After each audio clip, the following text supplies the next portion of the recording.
ہم دوسروں سے بھیک مانگ رہے ہیں۔ ہمارا حال کیا ہوا تھا اس صدی کے شروع میں؟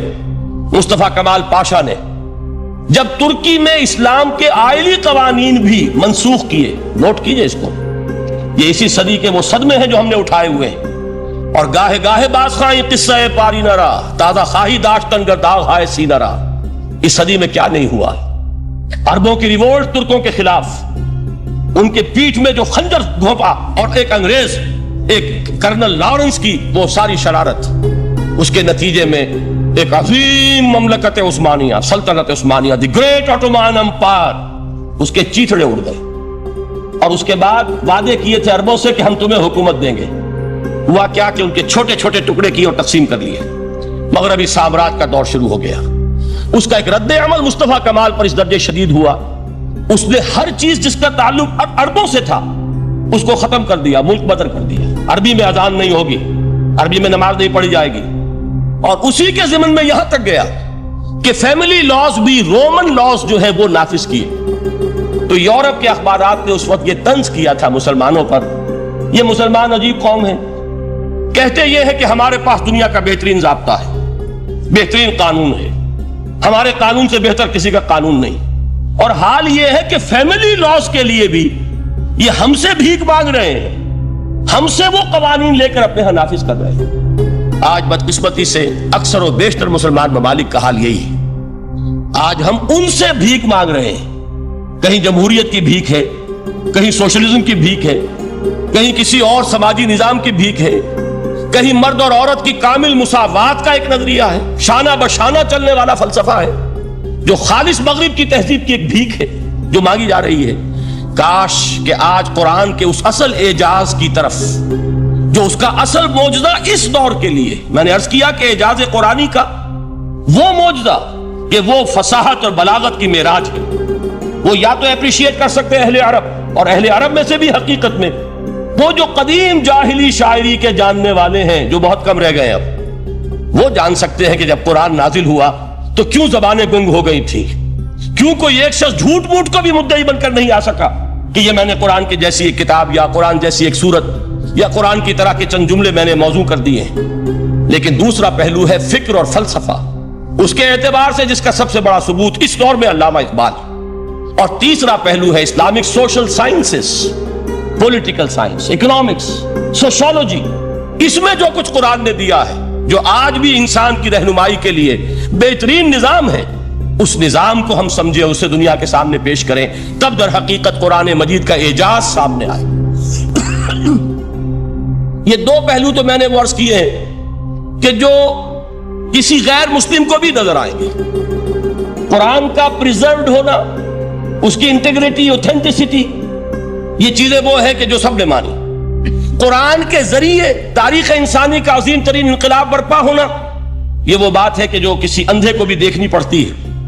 اس حقیقت کا اعتراف دشمن کو بھی کرنا پڑتا۔ میں یاد دلا دوں آپ کو، ایچ جی ویلز، آپ نے نام سنا ہوگا، سائنٹیفک فکشن میں اس کا بڑا اونچا مقام ہے، لیکن اس نے تاریخ نسل انسانی پر بھی دو کتابیں لکھی، a short history of the world اور a concise history of the world. Concise history of the world میں وہ شخص حضور کے ذکر پر جب آتا ہے تو میں صرف ذکر کر رہا ہوں، نقل کفر نہ باشد، اس نے حضور کی شخصیت پر بڑے رقیق حملے کیے ہیں، بڑے گھٹیا حملے کیے۔ حضور کی خاص طور پر تعدد ازدواج کا جو معاملہ ہے، یہ کڑوی گولی ان کے حلق سے اتر نہیں سکتی، اس لیے کہ ان کا آئیڈیل ہے حضرت مسیح اور حضرت یحییٰ، جان دی بیپٹسٹ اینڈ جیسس آف نازارت۔ ان دونوں نے ایک شادی بھی نہیں کی، تجرد کی زندگی بسر کی، لہذا ایک شادی بھی ان کے نزدیک گھٹیا فعل ہے۔ تو حضور نے تو کی ہیں 11 شادیاں، 11 نکاح آپ کے۔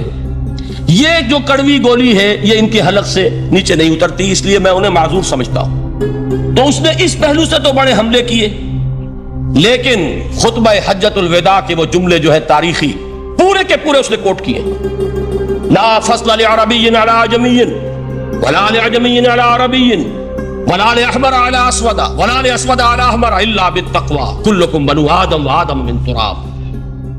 کسی عرب کو کسی عجمی پر کوئی فضیلت نہیں، کسی عجمی کو کسی عرب پر کوئی فضیلت نہیں، کسی گورے کو کسی کالے پر کوئی فضیلت نہیں، کسی کالے کو کسی گورے پر کوئی فضیلت نہیں، سوائے تقوی کے۔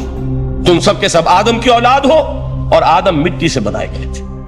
یہ الفاظ لکھ کر کہتا ہے کہ جہاں تک human fraternity, equality and freedom, 3 الفاظ نوٹ کیجئے، انسانی حریت، انسانی مساوات، انسانی اخوت، کہتا ہے جہاں تک ان 3 چیزوں کے واز ہیں، سرمنز کا تعلق ہے، وہ تو دنیا میں پہلے بھی بہت کہے گئے.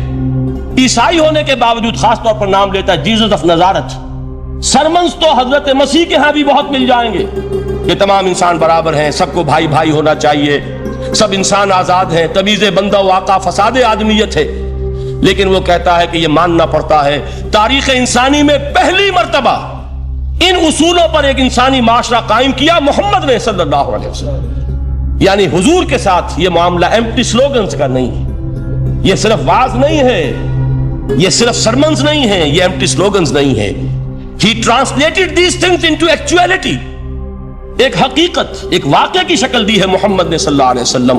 وہ معاشرہ پیدا کیا جس میں انسانی اخوت، انسانی مساوات اور انسانی حریت، یہ تینوں اقدار بتمام و کمال موجود تھی.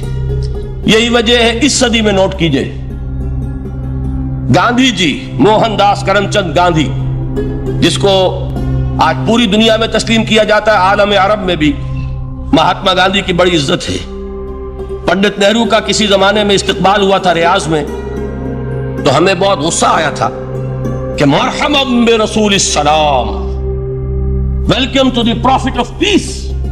یہ الفاظ تھے کہ جن سے پنڈت نہرو کا استقبال ہوا تھا. غصہ ہمیں بہت آیا، یہ رسول کا لفظ استعمال کر دیا انہوں نے.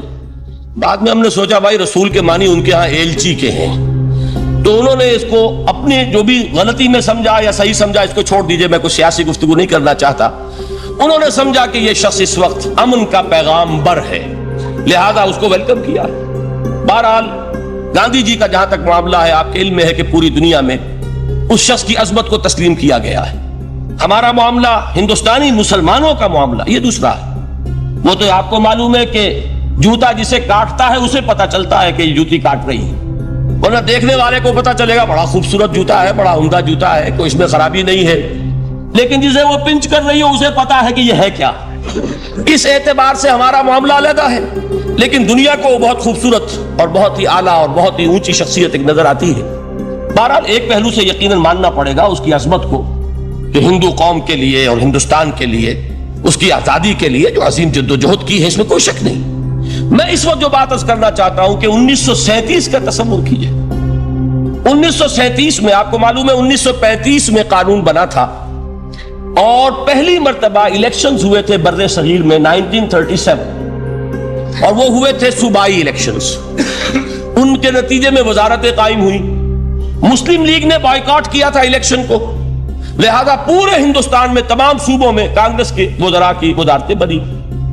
ہریجن اخبار میں ایک مقالہ لکھا تھا گاندھی جی نے اس وقت، جس میں کہ ان کانگریسی وزراء کے سامنے نصیحت کے انداز میں یہ بات رکھی تھی کہ آج جب کہ آپ لوگوں کو اختیار مل رہا ہے، اور حکومت، یہ پہلی انسٹالمنٹ تھی جو انگریزوں نے دی تھی ہمیں، سیلف رول یا ہوم رول کی پہلی انسٹالمنٹ تھی، تو جو بھی تمہیں اختیارات مل رہے ہیں اس میں میں تمہارے سامنے حضرت ابو بکر اور حضرت عمر کی مثال رکھتا ہوں. یہ ہے وہ بات کہ جادو وہ جو سر چڑھ کر بولے.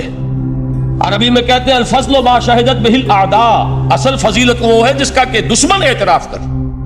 مہاتما گاندھی اگر اعتراف کر رہا ہے کہ تاریخ انسانی کی عظیم ترین شخصیتیں حکومت کی سطح پر وہ ابو بکر اور عمر ہیں،